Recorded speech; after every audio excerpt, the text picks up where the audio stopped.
How's it going, guys? I happen to have the finals match from the GameClux tournament against RobotnikIsSexy, and I decided to bring my Sun team back because I have a couple of teams that I rotate in and out, and I was like, you know what?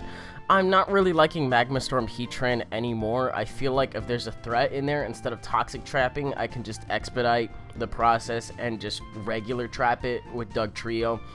Plus, it really helps against Tyranitar, Terrakion, his Heatran, that kind of stuff. Had a guy earlier that I played in the brackets. He led off with his T-Tar. I just went ahead and U-turned on it with a big Teeny.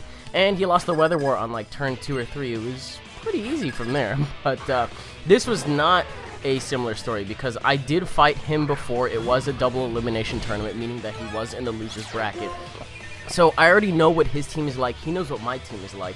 And he actually surprised me by playing his Heatran very a lot more aggressively than he did in the last match. The last match, he was trying to make sure that his Heatran was not in, otherwise it was instantly going to get revenge. But right now, he's just got it in my face completely, you know, preventing my Ninetales from doing anything. He knows my Ninetales full set, which is Flamethrower, Will-O-Wisp, Roar, and Protect. Can't really do shit about it, but I know because of the fact that he had Roar on the last time I fought him, I don't see a lot of offensive Heatrans with Roar, plus with the HP number at level 50, I'm definitely thinking he's a more defensive variant as opposed to an offensive one, which is why I knew I could take the Earth Power. Turns out he does get a crit.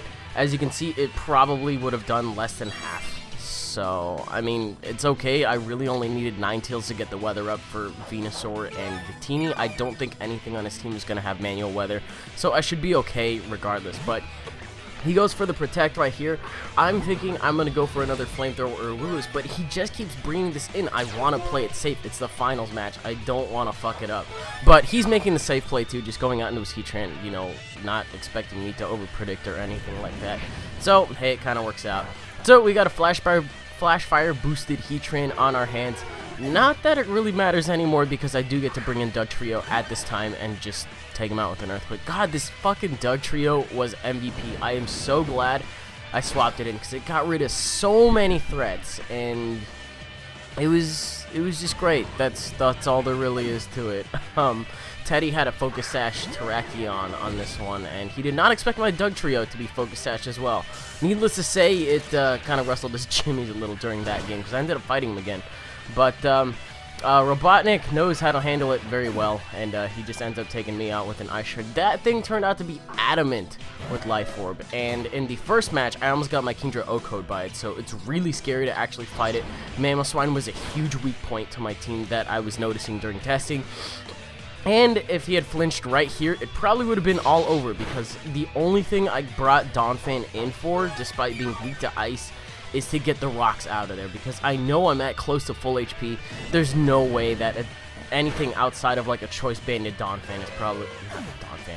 Choice Banded Mamoswine is going to be able to take me out with an Icicle Crash, and that's even kind of I don't know about that. But now that the rocks are out of here, it paves the way. So the second substitution to my team, I took out Sawsbuck for a Choice Scarf Victini.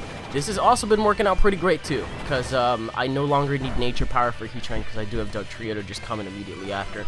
But now I get the addition of Sun Boosted V-Creates to my team, which was a great help during the entire thing. As you can see by the damage right here, he is not a special defensive Gastro. I know the damage on special defensive Gastro, and that's in the Sun too.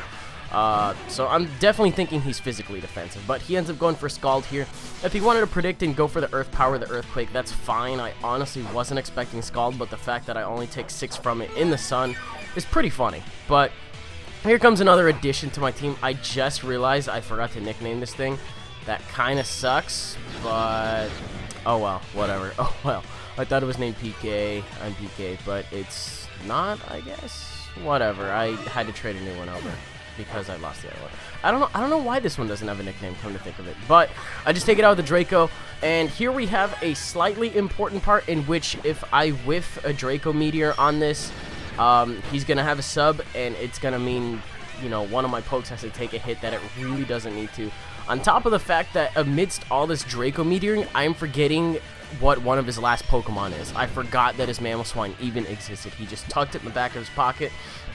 And I did not have any clues as to what it was whatsoever. I could not for the life of me remember. I've been playing, I think I ended up playing like 3 or 4 matches back to back to back to back just because that's how the brackets were working out, because I was waiting on one of my opponents to finish his smash round, and because of that, I just had a lot of different teams like stuck in my head, and like I didn't get any rep read. It was just go straight from one, point my DS at another one, just go. It was crazy. But right here, he does make a miscalculation. I didn't really need to talk about the other turns. The problem with the other turns was if I missed a Draco, he would have had a sub taking me out with the Shadow Ball. I think he made a miscalculation on how much HP he had left in order to be able to generate a sub. He needed a little bit more, just a tiny bit more. But it's not that big a deal because Alakazam comes in and just revenges me anyway. And even if his Gengar did live, it was revengeable as well by either Victini or Venusaur. I probably would have brought in Venusaur to do the job. But he brings in his Breloom. He knows that my Victini is Scarf from the previous matchup, so I'm going to go ahead and go for the U-turn. This crit did not matter at all because I know a Life Orb Sludge Bomb will be able to take out a Breloom from full HP. And the worst thing that his Breloom is going to be able to do to me is just go for a Mach Punch just to get a very minimal amount of damage off. Just go for Sludge Bomb and end up taking him out. Now, the one thing I was really scared of still in this match is that his Alakazam could have been a Focus Sash variant. I did not know this right off the bat. The way he was playing it kind of made me think it was, but I mean, if it's Life Orb, it was, I thought it was Focus Sash, which is why I made a really important decision in my book, arguably the most important one in the game, because I didn't remember what his last poke was, so I was like, I'm going to put it to sleep instead of going out into Victini, because it could just as easily predict me to go out into that, you know, predicting the Psychic and go for the Shadow Ball instead. So I figured I'll try to put it to sleep. It's a 75% accurate move. I don't feel too confident about, you know, going for that in the finals, but it's one of my only shots I have. That, and I had a first turn Wake earlier on in the bracket, so that kind of scared me too. But thankfully, RNG is nice. I get at least 2 turns, and that's all I need. He doesn't Ice Shard here because, well, I still have a full health Victini, and I can just take him out with a V-Create. But that's why he didn't Ice Shard there. That was the last poke I was forgetting, and I'm kind of glad I kept Venusaur alive as opposed to Victini, because if I kept V-Creating, that probably could have ended up pretty badly. But that was the game. I think that was a 2-0?